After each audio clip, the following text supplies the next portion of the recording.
दोस्तों नमस्कार।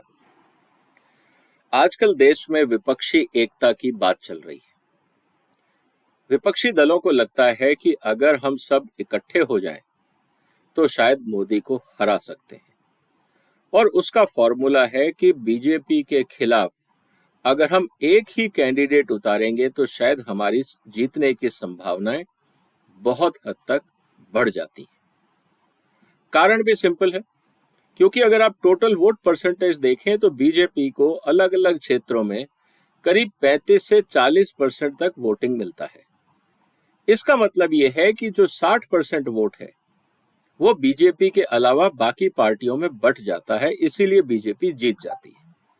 यह सिंपल मैथमेटिक्स है। इसीलिए विपक्ष को लगता है कि हम अगर इकट्ठे हो जाएं और 60% जो वोट है अगर उसका मेजॉरिटी शेयर एक अपोजिशन सिंगल कैंडिडेट के सामने आ जाए या उसके खाते में आ जाए तो बीजेपी को हराना आसान होगा। इस मैथमेटिक्स को समझते हुए ऑपोजिशन को लगता है कि अगर हम एक मंच पे आ गए और एक साथ अगर हमने चुनाव लड़ा तो शायद हम बीजेपी को केंद्र की सत्ता से हटा सकते हैं। यह हाइपोथेसिस है, यह एजम्पशन है ऑपोजिशन का। लेकिन दोस्तों, क्या ये जो फॉर्मूला है क्या ये सबको सूट करता है? ये बात समझने की है। क्या हर आदमी चाहता है कि कलेक्टिव ऑपोजिशन चुनाव जीते, या कुछ महत्वाकांक्षी ऑपोजिशन लीडर्स हैं जो चाहते हैं ऑपोजिशन की जगह हमारा जो नेतृत्व है उसको ज्यादा बल मिलना चाहिए? और इस बार मुझे ये लगता है कि जो ऑपोजिशन यूनिटी की खिचड़ी पक रही है उसमें जो सबसे बड़ा व्यवधान है वो है केजरीवाल। कारण बहुत सिंपल है, उसके कई आयाम हैं, एक एक करके मैं आपसे चर्चा करूंगा। तब तक आप इस वीडियो को शेयर कर लें, सब्सक्राइब कर लें। दोस्तों, सबसे इंपॉर्टेंट चीज है कि केजरीवाल साहब विपक्षी एकता नहीं चाहते हैं, क्योंकि विपक्षी एकता केजरीवाल के पॉलिटिकल एजेंडा के खिलाफ है। उसका कारण यह है कि इस समय देश में अगर आप ये देखें, सबसे बड़ी जो ऑपोजिशन पार्टी है जिसको आप प्रिंसिपल ऑपोजिशन पार्टी बोलते हैं वो है कांग्रेस। और केजरीवाल साहब को यह लगता है कि लोकसभा में वो कांग्रेस को पछाड़ सकते हैं। इस बार उनकी जो नजर है वो मोदी पे नहीं है, इस बात को आप ध्यान रखिएगा। इस बार केजरीवाल का कैलकुलेशन है कि हमें कांग्रेस को लोकसभा में हटाना है। अब उसकी रणनीति क्या है उस पर थोड़ी सी चर्चा कर लेते हैं। इस समय केजरीवाल साहब के पास दिल्ली में लोकसभा है, मतलब कि सरकार है, और पंजाब में सरकार है। और उनको ये लगता है कि अपने सरकारी सिस्टम का इस्तेमाल करके, अपने प्रभाव का इस्तेमाल करके, अगर हमने यहाँ से कुछ सीटें, दिल्ली की 7 और पंजाब की करीब 10 लोकसभा जो सीटें हैं, अगर हमने इसमें कुछ डेंट मार लिया तो हमें उम्मीद है कि करीब 5-7 सीटें दिल्ली और पंजाब से आ जाएंगी। अब बचे बाकी 30 राज्य। 30 राज्यों में अगर केजरीवाल साहब अपने सारे कैंडिडेट खड़े कर देते हैं हर सीट पे, और हर राज्य से ऑन एन एवरेज, एक एजम्पशन, एक हाइपोथेसिस लेके मैं चल रहा हूं कि अगर 2-2, 3-3 कैंडिडेट भी अगर आम आदमी पार्टी को मिल जाते हैं तो केजरीवाल साहब की जो संख्या है लोकसभा में वो करीब 40 से 50 हो जाएगी, और ये अपने आप को एक प्रमुख विपक्षी दल कहलाने के लिए काफी होगा। अब क्या ये मुश्किल है? ऐसा नहीं है। ये इसलिए मुश्किल नहीं है क्योंकि हर सत्तारूढ़ दल में ऐसे बहुत सारे लोग आपको मिल जाएंगे जिनको टिकट नहीं मिलेगा। जब उनको टिकट नहीं मिलेगा तो उनको कोई ना कोई तो पार्टी ऐसी चाहिए जिसके झंडे के तले वो अपना चुनाव अभियान जारी रख सकें, और अपने वोट बैंक में जो उनकी कॉन्स्टिट्यूएंसीज रही हैं वहां से वो अपने प्रभाव से सत्ता तक पहुंचने की या पार्लियामेंट तक पहुंचने की कोशिश करें। ये उन लोगों को भी सूट करेगा कि केजरीवाल साहब के पाले में बैठ जाएं, और केजरीवाल को भी ये सूट करेगा कि ऐसे जो लोग हैं जो अपनी अपनी पार्टियों में दुखी हैं और प्रभावशाली नेता रहे हैं, उन सबको आम आदमी पार्टी में लेके सबको टिकट दे दिए जाए।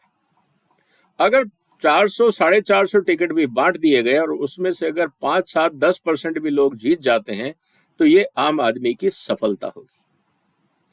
लेकिन अगर विपक्षी गठबंधन हो जाता है या एकता हो जाती है तो केजरीवाल साहब के लिए समस्या ये हो जाएगी कि वो दिल्ली और पंजाब के अलावा अपने कैंडिडेट बाकी जगह नहीं उतार पाएंगे, क्योंकि फिर कोलिशन की मर्यादा होगी कि आप अपने अपने क्षेत्रों में जहां पे आप स्ट्रांग हैं सिर्फ वहीं आप एमपी के कैंडिडेट उतारें, बाकी जगह डिस्टर्ब ना करें। ये बात केजरीवाल साहब को सूट नहीं करती, उनके पॉलिटिकल एम्बिशन के लिए उचित नहीं है। इसीलिए केजरीवाल साहब शुरू से ये कोशिश कर रहे हैं कि विपक्षी एकता ना हो, और अगर विपक्षी एकता टूट जाती है तो उनके ऊपर ब्लेम ना आए, इसीलिए उन्होंने जो पटना में मीटिंग हो रही है उससे पहले उन्होंने एक ऐसी कंडीशन रख दी जिससे निश्चित रूप से विपक्षी एकता की बात को धक्का लगेगा, और केजरीवाल साहब को यह कहने का पूरा मौका मिल जाएगा कि जब आप लोग मेरे साथ नहीं हो तो मैं आपका साथ क्यों दूं। और यही बात केजरीवाल साहब को सूट करती है, और अब उनको एक पॉलिटिकल जस्टिफिकेशन मिल जाएगा कि मैं जहां चाहूंगा कैंडिडेट खड़े करूंगा, आप कौन होते हैं मुझे रोकने वाले। ये है केजरीवाल साहब की दिली इच्छा। और ऑपोजिशन ये चाहता है कि हम एक यूनाइटेड कैंडिडेट खड़ा करें बीजेपी के खिलाफ। ये बात हमें समझनी होगी। अब अगर केजरीवाल हर सीट पे अपना आदमी खड़ा करना चाहेगा तो आपको क्या लगता है कि कांग्रेस, जो अपने आप को देश का सबसे पुराना राष्ट्रीय दल मानती है, क्या वो रीजनल पार्टीज के साथ जाएगी और एक एक ही कैंडिडेट खड़ा करेगी एज पर कोलिशन धर्मा? मुझे नहीं लगता, क्योंकि इससे कांग्रेस और सिकुड़ जाएगी, जो कांग्रेस के भविष्य के लिए उचित नहीं है। इसका मतलब यह है कि कांग्रेस भी अपने मित्र दलों के साथ अलग चुनाव लड़ेगी, केजरीवाल भी अपने कैंडिडेट उतारेंगे, और यह भी हो सकता है कुछ राज्यों में रीजनल पार्टीज केजरीवाल के साथ टाई अप करें, ये कह के कि चलिए आप आधी सीटों पे चुनाव लड़ लो और आधी पे हम लड़ते हैं और एक दूसरे का सपोर्ट करते हैं। ये इक्वेशन केजरीवाल को सूट करती है, क्योंकि इससे उनकी हर राज्य में लेजिटिमेसी हो जाएगी और एंट्री हो जाएगी। और जैसा मैंने कहा कि अगर कैलकुलेशन भी देखें, अगर 2-2, 3-3 सीटें भी अगर मान लीजिए वो जीत जाते हैं, तो ये बात आपको समझ में आ जाएगी कि केजरीवाल के पास एक पूरी क्षमता होगी कि वो राष्ट्र का प्रिंसिपल ऑपोजिशन पार्टी बन जाए, और इस समय उनका प्रयास यही है।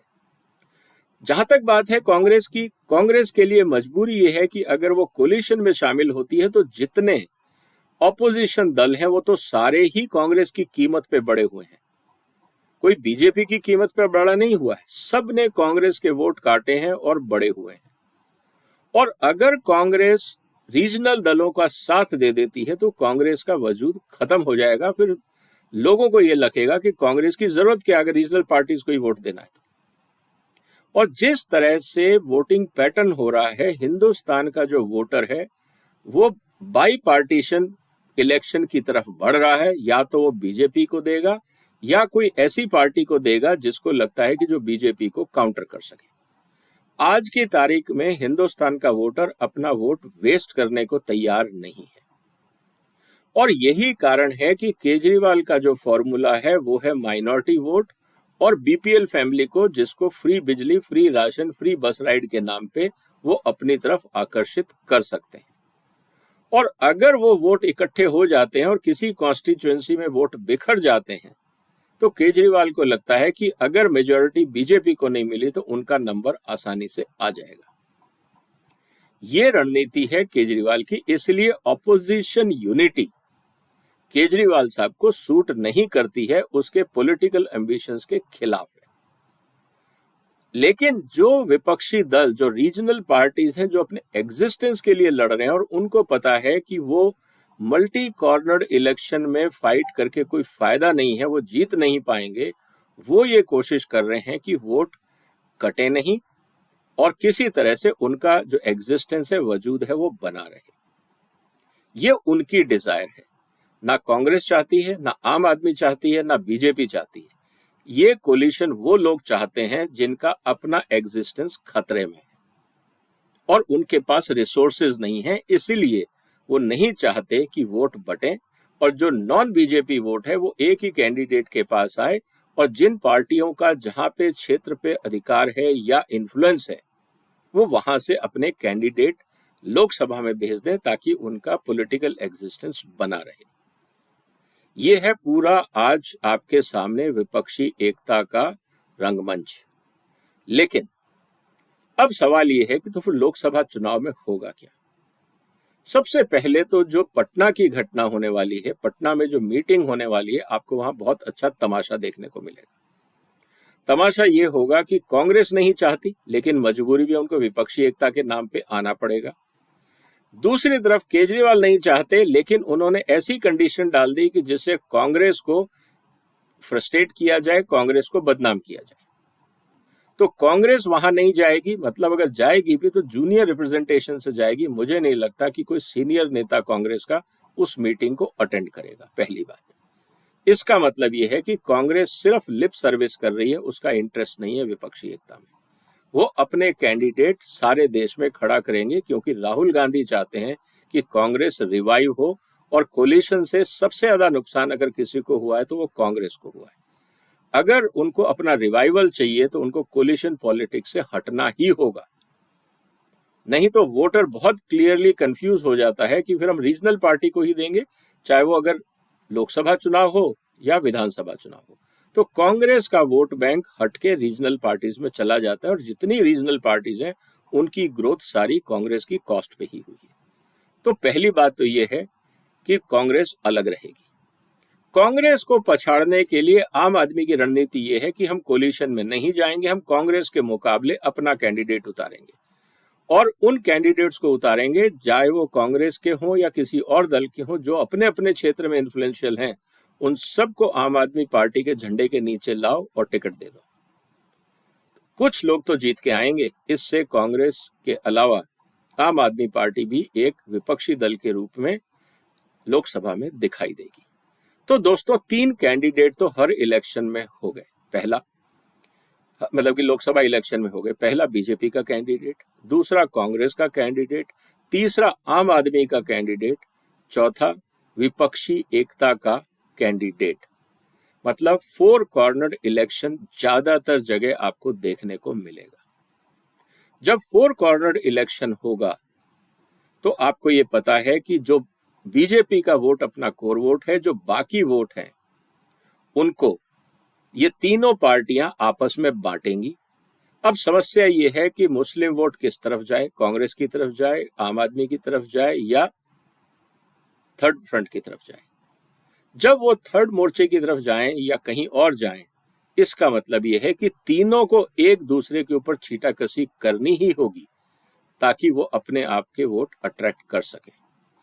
कुल मिला के सिचुएशन ये है कि अगर विपक्षी एकता में केजरीवाल कबाब में हड्डी बनते हैं तो इसका सीधा फायदा बीजेपी को मिलेगा।